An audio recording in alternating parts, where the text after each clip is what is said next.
Friends welcome to my YouTube channel. तो आज मैं तुम्हारा क्लास 9 हिंदीर चैप्टार 4 जी आम चैप्टार यार गोटेबिल क्वेश्चन एन्सार आजिर भिडिओ तुम्हारा दीम। तो तुम्हारे भिडिओ सम्पूर्ण चाई थकिबा प्रथम लास्टলৈके और जो भिडिओ अलप भल लगे एट लाइक निश्चय करिबा। ठीक है बोलाचोन आज ये भिडिओ आरम्भ करूँ। छात्र इतना तुम्हारे प्रथम नम्बर क्वेश्चन लक्ष्य करिबा। इतना दिसे सही विकल्प का चयन करो। इतना दिसे क नम्बर तो सेठ माधव दास ने संग्राम की क्यों बनाई है। यार शुद्धर एन्सार तो हम 1 नम्बर तो लिखी लोआ। तो ख नम्बर तो चाबा किसकी डाली पर एक चिड़िया आन बैठी। इतना दिसे प्रथम नम्बर तो जूही, 2 नम्बर तो गुलाब, 3 नम्बर तो बेला, 4 नम्बर तो चमेली, 2 नम्बर तो हम गुलाब। तरह आसे आमार ग नम्बर तो चाबा ग नम्बर तो आसे चिड़िया के पंख ऊपर से चमकदार और तेज थे। इतना दिसे 1 नम्बर तो इतना तुम्हारे एन्सार तो हम 2 नम्बर तो तुम्हारे लिखी लोआ। ठीक है घ नम्बर तो चाबा ख नम्बर तो दिसे चिड़िया से बात करते करते सेठ ने एकाएक दबा दिया। यार एन्सार तो हम बटन। तरह 2 नम्बर तो चाबा संक्षिप्त में उत्तर दो लगभग 25 शब्द में। यार क नम्बर तो चाबा सेठ माधव दास की अभिरुचियों के बारे में बताओ। उत्तर तो चाबा सेठ माधव दास प्रकृति प्रेमी थे। फूल पौधों हजों में लगे फव्वारों में उछलता पानी उन्हें अच्छा लगता था। शाम के वक्त प्रकृति को निहारना, दोस्तों के साथ मजाक करना, हुक्का पीते हुए शाम को एक सपने की तरह बिताना आदि उनके कुछ शौक थे। यार एन्सार तो तुम्हारे लिखी लोआ इम्पर्टेन्ट हम पारे दे। तरह ए नम्बर तो ख नम्बर तो चाबा यार से शाम के समय सेठ माधव दास क्या क्या करते हैं। उत्तर तो चाबा उत्तर तो एनेक लिखिबा शाम के समय माधव दास कोठी के बाहर चबूतरों पर बैठकर प्रकृति के खूबसूरती को निहारने का आनंद लेते हैं। यदि कोई मित्र मिल जाए तो उसके साथ हंसी मजाक बातें कर लेते हैं, नहीं तो हुक्का या जिसे गुदगुदाते हुए प्रकृति की छाव में शाम गुजार देते हैं। तरह ग नम्बर तो तुम्हारे लक्ष्य करिबा। इतना दिसे चिड़िया के रंग रूप के बारे में क्या जानते हो।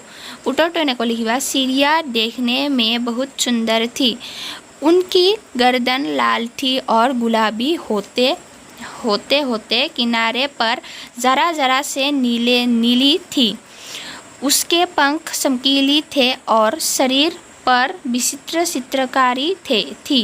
ख नम्बर तो तुम्हारे लक्ष्य करिबा। इतना दिसे चिड़िया किस बात से डर रही थी।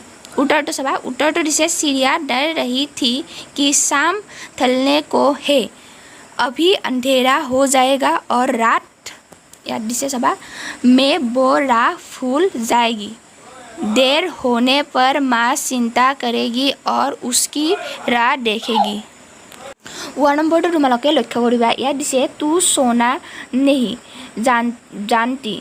तरह चाबा सोना प्रश्नवाचक दिसे। तरह दिसे उसी की जगत को तृष्णा है।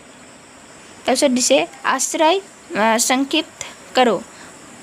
तरह चाबा उत्तर तो चाबा इतना दिसे सेठ माधव दास चिड़िया को रोकने के लिए सोना का लालच देते हैं, जो कि इस बात से अनजान है कि सोना का कीमत क्या है। सोने की भूख पूरे विश्व को है।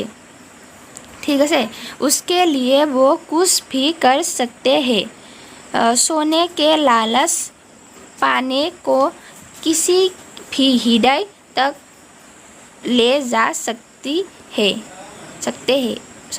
यह तुम्हारे एन्सार तो लिखी लुआ। तरह चाबा 3 नम्बर तो निम्नलिखित प्रश्नों के उत्तर दो। इतना 50टा शब्दर भर तुम्हारे लिखिबले दिसे यार प्रश्नबोर उत्तरসমূह। चाबा एन्सार तो किन बातों से ज्ञात होता है कि माधव दास का जीवन संपूर्णता से भरा था और किन बातों से ज्ञात होता है कि वह सुखी नहीं थे। তাৰপিছত চাবা উত্তৰটো চাবা ইয়াত কোনবোৰ কথাৰ প্ৰশ্নটোৰ ইয়াত কৈছে কোনবোৰ কথাৰ পৰা গম পোৱা যায় যে মাধৱ দাস জীৱনৰ সম্পূৰ্ণতাৰে ভৰি আছিল আৰু কোনবোৰ কথাৰ পৰা গম পোৱা যায় যে তেওঁ সুখী নাছিল। उत्तर तुम्हारे लिखी लुआ। माधव दास की जीवन संपूर्णता से भरा था। यह उनकी आलीशान कोठी से शानदार से बगीचे से नौकर चाकरों से भरे घर से तथा उनके द्वारा सीरिया को सोने का प्रलोभन देना, ये सभी बातें दर्शाती है कि माधव दास का जीवन संपन्न से भरा था। माधव दास का जीवन संपन्न से भरा था पर वो सुखी नहीं थे। ये उनकी वीरान पड़ी संग्राम की बड़ी सी कोठी से अकेलेपन में पेड़ पौधों की बीच समय बिताना, सीरिया को तरह तरह की प्रलोभन दिखाकर अपने साथ रखने के लिए कहना, ये बातें दर्शाते हैं कि वो सुखी नहीं थे। यार आंसर तुम्हारे एनेको लिखिबा। तरह ग नम्बर चाबा माधव दास क्यों बार बार सीरिया से कहता है कि ये बगीचा तुम्हारा चाबा ही है। प्रश्न बेलग दिसे। तरह क्या माधव दास निस्वार्थ मन से ऐसा कह रहा था।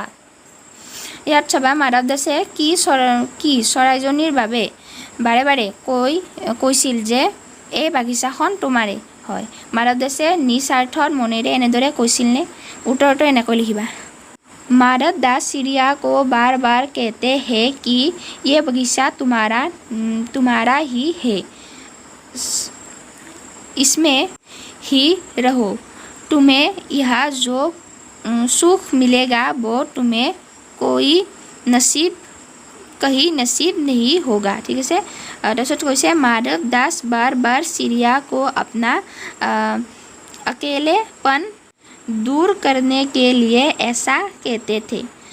वो ऐसा कहते हैं ताकि सीरिया बहा रुक जाए और उनकी सुनी जिंदगी में कुछ याद कैसे सहायत और रौनक आ जाए। माधव दास ये सब निस्वार्थ भाव से नहीं कह रहे थे, इसमें उनका निजी स्वार्थ था। तभी वो सीरिया को उसकी माँ से दूर करने के लिए तथा अपने पास रखने के लिए बड़े बड़े प्रलोभन देते हैं। तरह तुम्हारे चाबा याद दिसे समक उत्तर दो लगभग 100টা শব্দৰ ভিতৰত তোমালোকক ইয়াৰ গোটেইবোৰৰ কুৱেশ্যনবোৰৰ এনচাৰবোৰ দিব দিছে। अच्छा बा प्रथमটো আছে सेठ माधव दास और सीरिया के मनोभाव में क्या अंतर है, कहानी के आधार पर स्पष्ट करो। उत्तरটো তোমালোকে এনেকৈ লিখিবা। उत्तरটো মই পঢ়ি শুনাই নিদিওঁ, এতিয়া বহুত লং হৈ যাব ভিডিঅ'টো। ঠিক আছে, তোমালোকে লিখি লোৱা। नंबरটো চাবা তোমালোকে कहानी के अंत में नहीं सीरिया का सेठ के नौकर के पजे से भाग निकलने की बात पढ़कर तुम्हें कैसा लगा। এইটো কৈছে যে কাহিনীটোৰ শেষত অকণমানি চৰাইজনীয়ে মহাজনৰ লগুৱাজনৰ হাতৰ মুঠিৰ পৰা পলাই যোৱাৰ কথাটো পঢ়ি তোমাৰ কেনে লাগিল নিজৰ অনুভৱত লিখা। ইয়াৰ উত্তৰটো তোমালোকে এনেকৈ লিখিবা। তাৰপিছত চাবা গ নম্বৰটো আছে মা मेरे बात देखती होगी। नहीं सीरिया बार बार इसी बात को कहती है। अपने अनुभव के आधार पर बताओ कि हमारी जिंदगी में माँ का क्या महत्व है। ইয়াত ক'ব খুজিছে কি কৈছে তোমালোকে জানি লোৱা। ইয়াত কৈছে অকণমানি চৰাইজনীয়ে বাৰে বাৰে এই কথাটো কৈছিল, আমাৰ জীৱনত মাতৃৰ মহত্ব কি সেয়া নিজৰ অনুভৱৰ আধাৰত ব্যক্ত কৰা। ইয়াত এনেকৈ কৈছে, এনচাৰটো তোমালোকে এনেকৈ লিখিবা। তাৰপিছত খ নম্বৰটো চাবা, क्या माधव दास के बनाए सोने के पिंजरे में चिड़िया सुख से रह सकती, एक पक्षी के लिए पिंजरे का क्या महत्व है। ইয়াত কৈছে মাধৱ দাসে বনোৱা সোণৰ পিঞ্জৰাত চৰাইজনীয়ে সুখত থাকিব পাৰিলেহেঁতেনে, এজনী চৰাইৰ বাবে পিঞ্জৰাৰ মহত্ব কি সেইটো তোমালোকক ইয়াত লিখিবলৈ দিছে। ঠিক আছে, তাৰপিছত তোমালোকে এনচাৰটো এনেকৈ লিখিবা। তাৰপিছত আছে আমাৰ किसने किससे और कब कहा। ये बगीचा मैंने तुम्हारे लिए ही बनाया है, এই বাগিচাখন মই তোমাৰ বাবেই বনাইছোঁ। এয়া কোনে কৈছিল তোমালোকে নিশ্চয় জানিবা। এতিয়া উত্তৰটো চাবা, ये बात सेठ माधव दास ने चिड़िया से तब कही जब चिड़िया सेठ जी के बगीचे में फुदक रही थी। ঠিক আছে, তাৰপিছত চাবা খ নম্বৰটো, मैं अभी चली जाऊंगी, बगीचा आपका है, मुझे माफ करे। মই এতিয়াই গুচি যাম, বাগিচাখন আপোনাৰ, মোক ক্ষমা কৰিব। তাৰপিছত উত্তৰটো চাবা, ये बात चिड़िया ने सेठ माधव दास से तब कही जब सेठ जी ने चिड़िया से कहा कि ये बगीचा उन चिड़िया के लिए ही है। এনেকৈ তাৰপিছত চাবা গটো, सोने का एक बहुत सुंदर घर में तुम्हें बना दूंगा। ইয়াত কৈছে মই তোমাৰ সোণেৰে নিৰ্মিত এটা সুন্দৰ ঘৰ সাজি দিম। এনেকৈ কৈছে। তাৰপিছত উত্তৰটো চাবা, এইটো ये बात सेठ माधव दास ने चिड़िया को अपने पास रोकने के लिए कही। ঠিক আছে, তাৰপিছত খ নম্বৰটো চাবা, क्या है मेरी बच्ची, क्या है এনেকৈ কৈছে কোনে। उत्तर तो सबा, ये बात चिड़िया की माँ ने चिड़िया से तब कही जब चिड़िया सेठ के नौकर के पंजे से छूटकर भागकर अपनी माँ के गोद में डुबक गई। ঠিক আছে, ইয়াত এনেকৈ কৈছে। তোমালোকক যদি আজিৰ এই ভিডিঅ'টো ভাল লাগিল তেনেহ'লে আমাৰ চেনেলটো ছাবস্ক্ৰাইব কৰিবা আৰু নিশ্চয় এটা ভিডিঅ'ত লাইক কৰিবা, আৰু তোমালোকক কোনটো চেপ্টাৰৰ কুৱেশ্যন এনচাৰ লাগে সেইটো মোক নিশ্চয় তলত কমেণ্ট কৰিবা। মই নেক্সট ডেট তোমালোকলৈ সেইটো চেপ্টাৰৰ বনাই আনিম। ঠিক আছে, আৰু ক্লাছ 9ৰ ছাত্ৰ ছাত্ৰীসকল, তোমালোকৰ বাবে আজি এটা বহুত সুখবৰ আছে।